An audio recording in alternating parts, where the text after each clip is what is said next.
Welcome to the Tipping Point Show. I'm Jimmy Evans. I'm so glad that you've joined me for today's program. And I'm talking about something today I've never talked about before. I have never taught on the end times related to angels. Now, when you look at end times theology, angels are all over it. And we're going to be talking about a lot of end time theology today and the book of Revelation. I'm having to skip over literally myriads of angels just to show you the main angels that are involved in the end times. Now, I want to talk about angels generally, and then I want to talk about angels related to the end time. Before I do that, let me just remind you, we have this book, Where Are the Missing People? This is a book that you leave behind. You know, once we're raptured and the Lord takes us out, there are going to be billions of people left on the earth. And this book is designed, it says, the sudden disappearance of millions and what happens next. And so what this book does is it allows you to keep this on your coffee table, your bedside table, your car, your apartment, your dorm room, wherever you leave it. But somebody, when we're gone, people are going to be going through our stuff, and this will help them to know what just happened, to explain to them what the Bible said just happened, and lead them to Christ, and explain to them how to have a relationship with Christ, and also explain to them what's about to happen in the world. So this is going to be an eternity saver for a lot of people. Now, we just went over 100,000 of these books that we've sold. These have been selling very quickly. And so you can go to missingpeoplebook.com and you can get a big discount there if you're buying more than one. You can buy one. You can also get it on Amazon.com. I think it's $8.95 or something like that. We have almost 1,000, and you can go on Amazon and see all of the reviews that we have. I think we have like almost 1,000 five-star reviews of this book. People are reading it, and it's blessing them, and some people are getting saved reading this book right now. So missingpeoplebook.com. And I'm saying this too right now because Christmas is coming up, and you might want to give these away to family members and things like that, just to empower them to leave it around for someone. But if they read it, I can promise you, it's going to bless them. And in some cases, it's going to wake them up to the reality of what's going on in the world. These are the testimonies that we're getting from this. Where Are the Missing People? You can get it on missingpeoplebook.com, and you can also get it on Amazon.com. But if you're buying more than one, you'll get a much better discount on missingpeoplebook.com.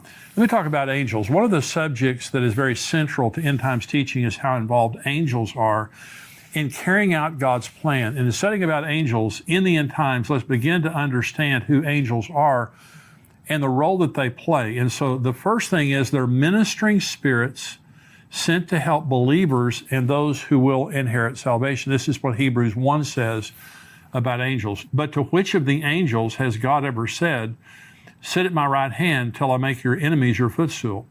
Are they not all ministering spirits sent forth to minister for those who will inherit salvation? They're just God's servants that come into the earth realm to minister to us. And so, we have angels, and I'll talk about that more in just a minute. We have angels. John Lindell was on the program. He is the pastor of James River Church, and he had a very powerful encounter with an angel that healed him. The angel grabbed him. He had cancer and healed him of cancer. Psalm 34:7 says, "The angel of the Lord encamps around those who fear him and delivers them." Psalm 91 says, "Because you have made the Lord, who is my refuge, even the Most High, your dwelling place, no evil shall befall you, nor shall any plague come near your dwelling. For he shall give his angels charge over you to keep you in all your ways. In their hands they shall bear you up, lest you dash your foot against a stone. You shall tread upon the lion and the cobra, the young lion and the serpent you shall trample underfoot." Now notice both of those scriptures there, that they protect those who put their trust in God, that they fear God. They're trusting in God's protection and under God's authority. And I heard someone say one time, we have guardian angels that, like when we're driving down the road, they're there to guard us. But if we exceed the speed limit, that they can't go faster than the speed limit. Now, that's kind of a joke. They can go as fast as they want to go. But I do believe that there is a special presence of God, an angelic presence of God, when we're submitted to God and when we're trusting Him. And so they also escort us to heaven when we die. Now, this is Luke chapter 16. There was a certain beggar named Lazarus, full of sores, who was laid at his gate, desiring to be fed with the crumbs which fell from the rich man's table. Moreover, the dogs came and licked his sores. So it was the beggar died and was carried away by the angels to Abraham's bosom. The rich man also died and was buried, and being in torment in Hades, he lifted up his eyes and saw Abraham afar off and Lazarus in his bosom. Now, notice it says the angels carried Lazarus. It didn't say they carried the rich man. And so now I've been at the bedside of many, many believers when they died. Let me tell you, when I was a young pastor, I dreaded doing funerals, and I dreaded people dying in the church that I pastored. But when it started happening, one of the things that I noticed was the presence of God at the death of a Christian is unbelievable. It's one of the most precious things in the world, most powerful things in the world. And my father-in-law died a few years ago, very strong Christian, went to sleep and never woke up again. And so we talked to the hospice nurse, and she said, well, he's maybe a day or two away from passing. And she said, that don't be surprised right before his heart stops beating if he doesn't open his eyes and reach his arms out. She said, because the angels come for him. Well, if there's anyone who knows about that, it would be a hospice nurse. And she said it just matter-of-factly, and I believed her. And so as a believer, when we pass, angels come and take us into the presence of God. And the Bible says that very clearly there. Children have angels. This is Matthew 18. Jesus said, take heed that you do not despise one of these little ones.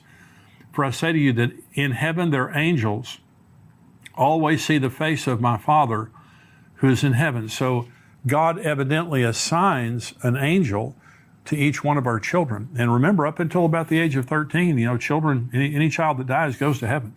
And so they're before the age of accountability. The angel of the Lord, sometimes when you're reading in the Old Testament, you'll notice it says the angel of the Lord, and angel is capitalized. That's Jesus. The angel of the Lord in the Old Testament is Jesus pre-incarnate, and Jesus is all over the Old Testament in his pre-incarnate form. But we're not to worship angels. And so again, Jesus isn't an angel, by the way. He's just he's over the angels. Angels are not created in the image of God. We are created in the image of God. Angels are simply ministering spirits that God created to minister on his behalf, but they are not in his image, and they will not marry Jesus. We are of a higher created order than the angels eternally. We are for a little while lower than the angels, is what the Bible says, but we are of a much higher order than the angels. And so Colossians chapter 2 says, let no one cheat you of your reward, taking delight in false humility and worship of angels, intruding into those things which he has not seen, vainly puffed up by his fleshly mind, and not holding fast to the head, from whom all the body, nourished and knit together by joints and ligaments, grows with the increase that is from God. So angels, throughout the Bible are messengers and ministers of the truth, but we don't worship angels. Now, I've been a pastor for 40 years, and there was a fad that was in the church for a good number of years, maybe 5 or 10 years. And some pastors and a lot of individuals were having encounters with angels. Now, I'm sure some of them may have been true. I have never, that I know of, had an encounter with an angel. I mean, I probably have, because the Bible tells us sometimes we have encounters with angels unaware. And so I probably have had an encounter with an angel that I didn't know about. And I certainly believe that some people have, like John Lindell, very powerful example. But a lot of people have experiences with angels in a life and death situation, like John Lindell. And so you don't always necessarily want an encounter with an angel. But we went through this period of time that it was kind of like a status symbol that you had an encounter with an angel, or that you saw an angel or something like that. Well, it's not a status symbol. You are surrounded by angels whether you realize it or not. And sometimes they may appear in our world, but not always as someone that we would recognize. That's why it says you entertain angels unaware. But my point in this message is to say, angels play an absolutely crucial role. There's kind of two extremes. One is the worship of angels, and the other is not believing in them. And I'm telling you, we have angels. There are times, I'm certain in my own life, there have been probably hundreds, if not thousands, of instances where something bad would have happened to me without my angel doing something about it, our guardian angels.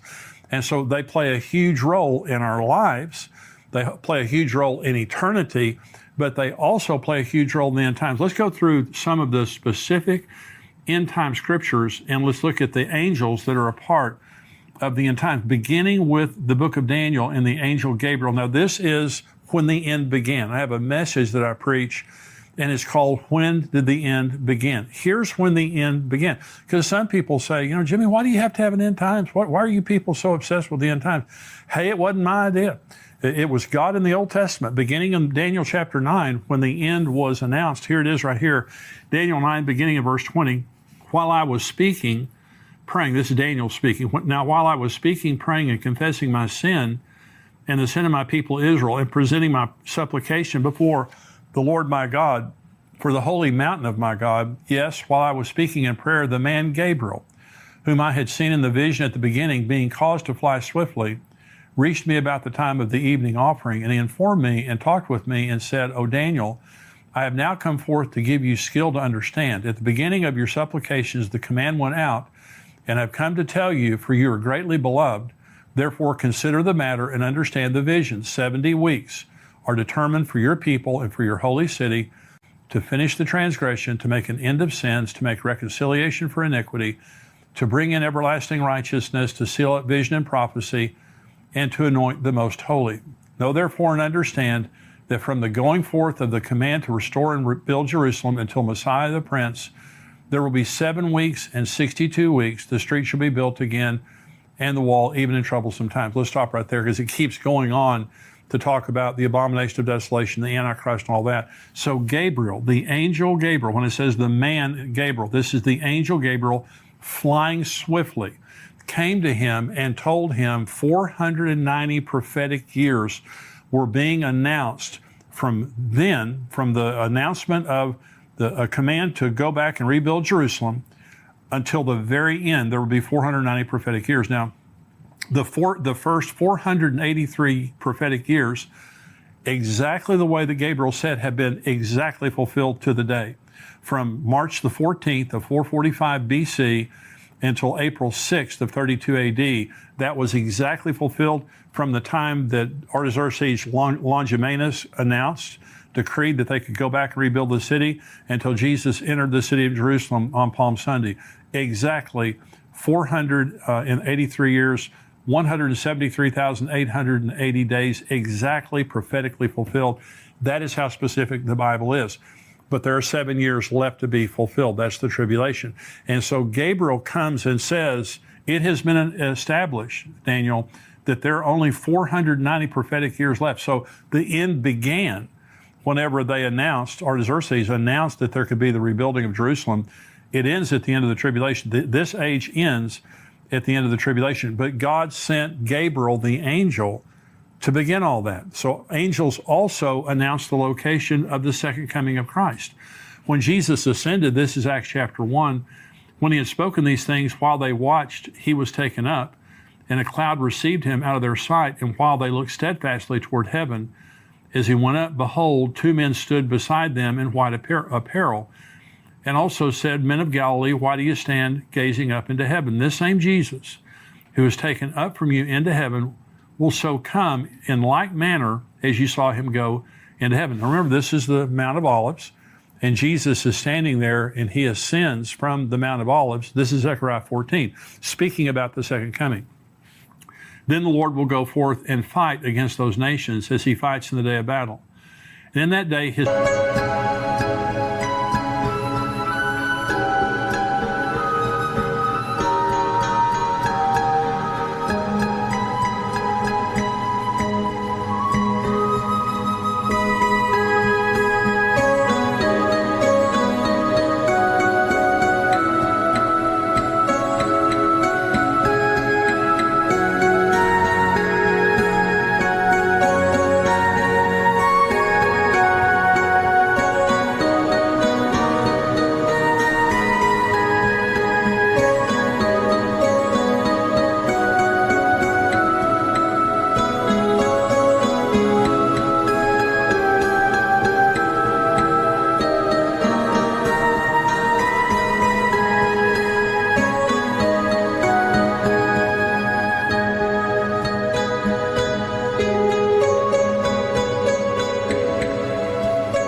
feet will stand on the Mount of Olives, which faces Jerusalem on the east.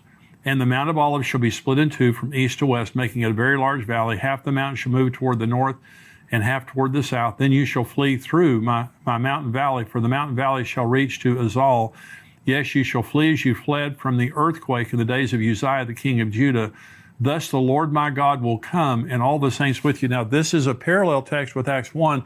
It's also a parallel text with Revelation 19. It says, thus the Lord my God will come, and all the saints with him, and return to the Mount of Olives. Revelation 19 says that's where it talks about the marriage supper of the Lamb. And then it says that he returns on a white horse, and all the saints return with him. So understand this.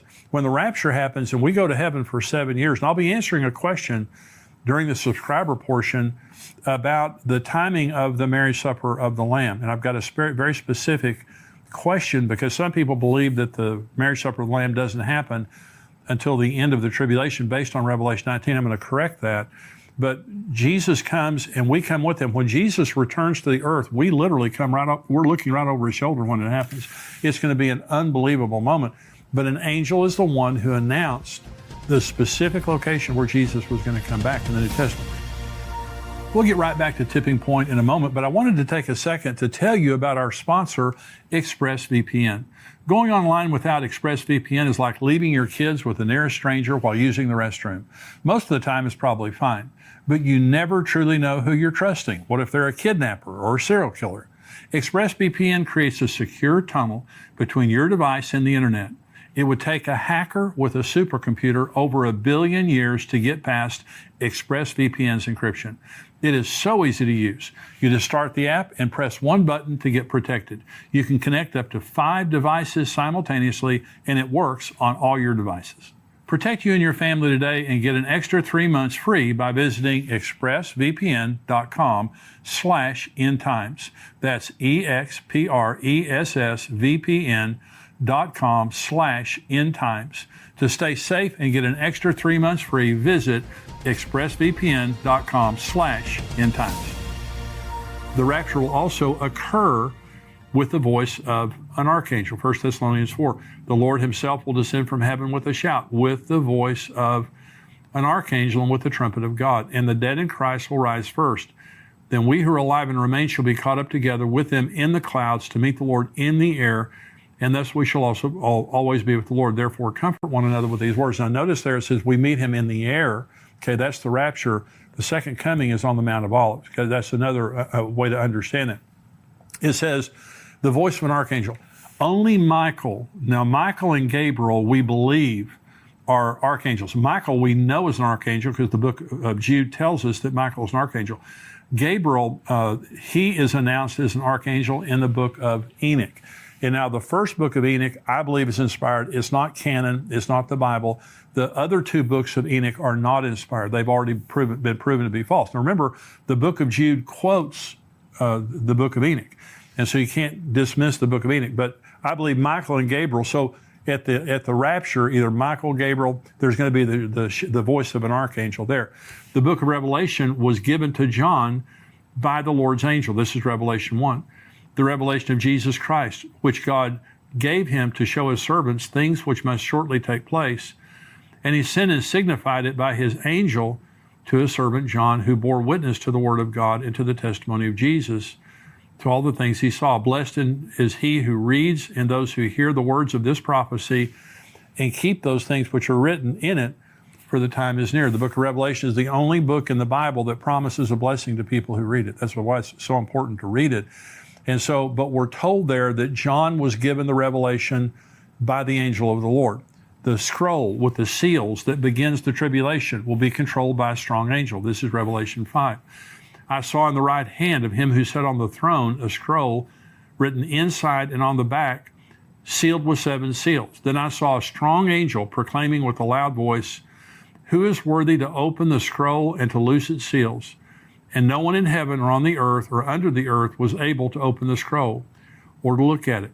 So again, you just see how many times that an angel is involved. I'm not finished yet. We have more to go. But you see how many times an angel is involved. And so I believe these angels are present with us right now. And I believe that, and of course, as believers, you have to understand one of the beautiful things, the instant that we're raptured, we enter into the unseen realm. We're a part of the supernatural realm. And I think it's going to be absolutely intriguing all of a sudden to be able to see myriads and myriads and myriads of angels that are around us and how they interact. But God uses angels in a profound way all the time, but related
to the end times. This is another one. An angel seals the 144,000 Jews in the tribulation with the seal of God. This is Revelation 7.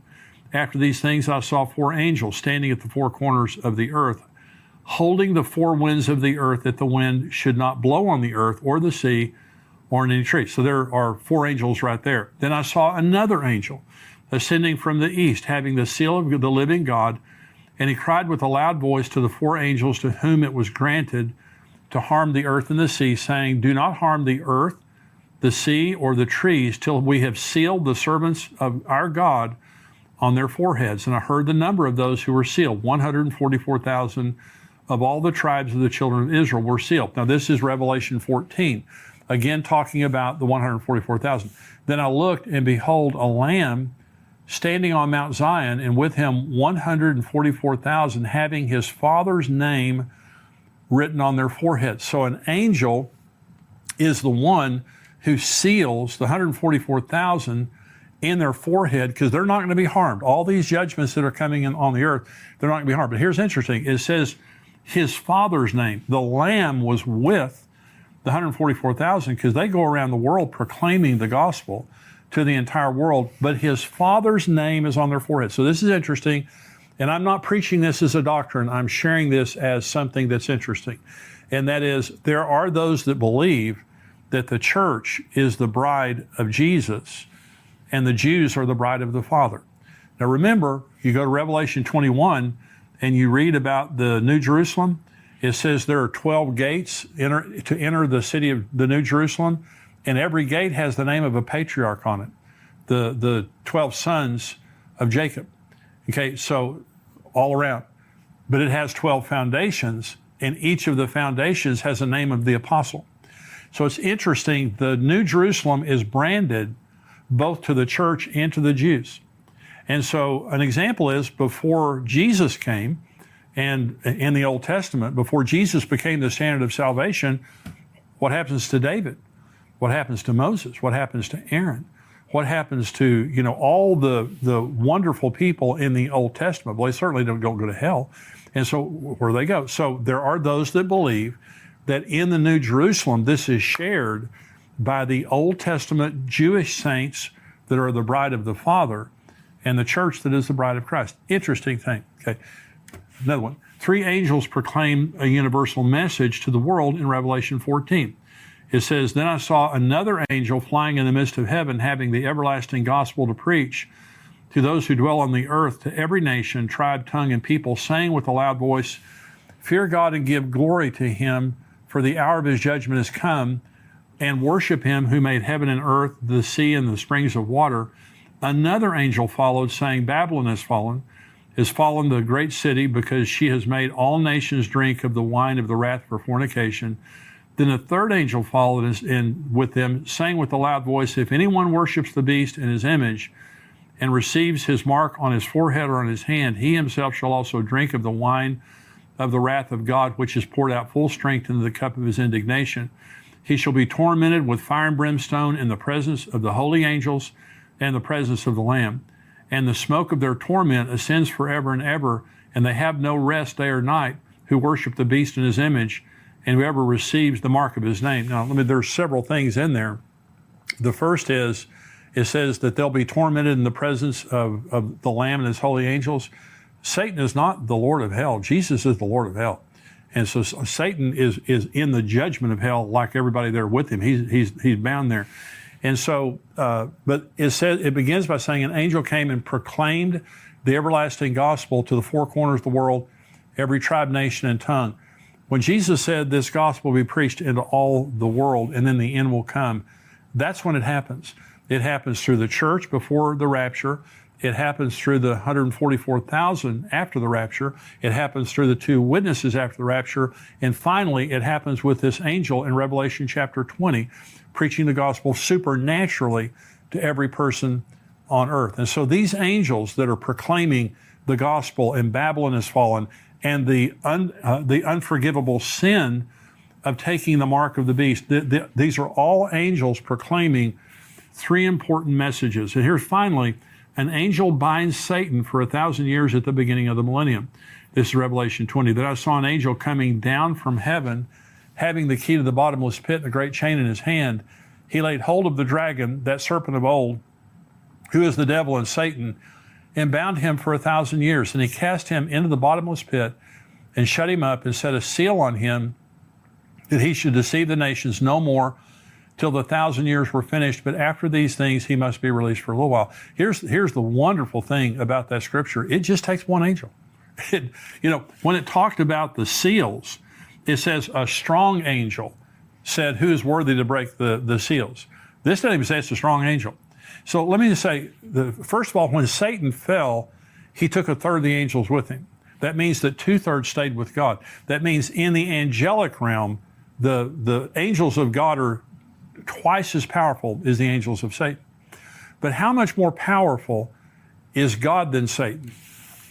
It would be like the United States of America fighting 30 people.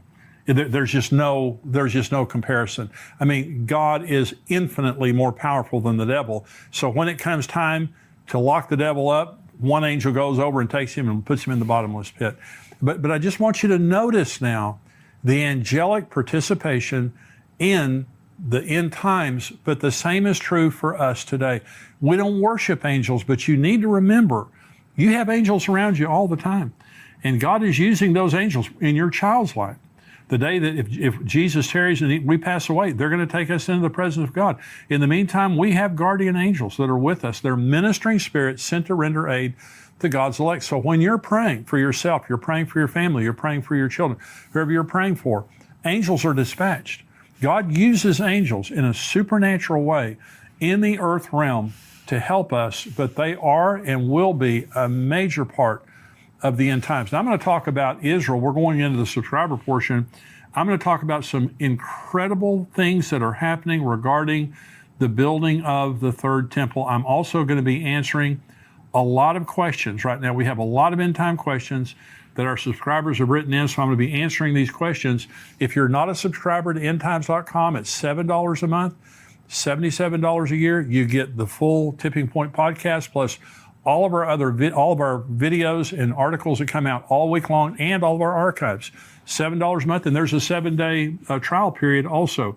So pay your $7, try us out for 7 days. I guarantee it's the best $7 you'll ever spend. We would love to have you be a subscriber to endtimes.com. So if you're not a subscriber, go to endtimes.com. If you are a subscriber, if you're watching this on YouTube, you cannot watch the full podcast on YouTube. You need to go to endtimes.com where you're subscribed and watch it there, or respond to the email that we sent you as a subscriber. If you're a subscriber, stay tuned.